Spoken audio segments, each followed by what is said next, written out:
আন্তর্জাতিক যোগ দিবস উপলক্ষে রবিবার সকালে শান্তির বাজার রামঠাকুর আশ্রমে মহকুমা ভিত্তিক যোগ দিবস উদযাপন করা হয়।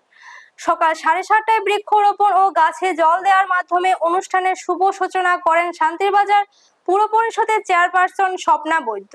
অনুষ্ঠানে উপস্থিত ছিলেন শান্তির বাজার মহকুমা শাসক তরুণকান্তি সরকার, বগাফা ব্লকের সমষ্টি উন্নয়ন আধিকারিক মনোজ পাল, পঞ্চায়েত সমিতির চেয়ারপারসন কৃষ্ণা রিন, বিশিষ্ট সমাজসেবী দেবাশিস ভৌমিক, ক্রীড়া দপ্তরের আধিকারিক সজল চক্রবর্তী সহ অন্যান্য বিশিষ্ট ব্যক্তিবর্গ।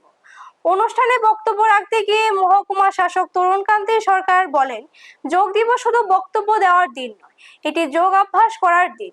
নিয়মিত যোগ চর্চা মানুষের শারীরিক ও মানসিক বিকাশে গুরুত্বপূর্ণ ভূমিকা পালন করে।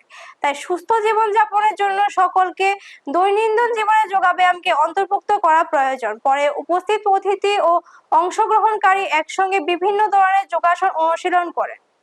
যোগ দিবসের এই অনুষ্ঠানে সকলের মধ্যে ব্যাপক উৎসাহ উদ্দীপনা লক্ষ্য করা যায়। পুরো অনুষ্ঠানটি উৎসবমুখর পরিবেশে সম্পূর্ণ হয়। ব্যুরো রিপোর্ট, নিউজ তৎকাল 24। ভাষণ দেওয়ার জন্য আজকে একচুয়ালি আমাদের কাজ করার কথা, যোগা করার কথা। তো এখানে ছোট ছোট বাচ্চারাও আছে, বিভিন্ন স্কুলের বাচ্চা, বিভিন্ন দপ্তরের আধিকারিক স্টাফ, সবাই আজকে আমরা এই প্রোগ্রামটা করছি। তো যোগা আমাদের একটা অপরিহার্য অঙ্গ। আমি একটা লাইন বলবো, যোগা আমাদের অপরিহার্য অঙ্গ।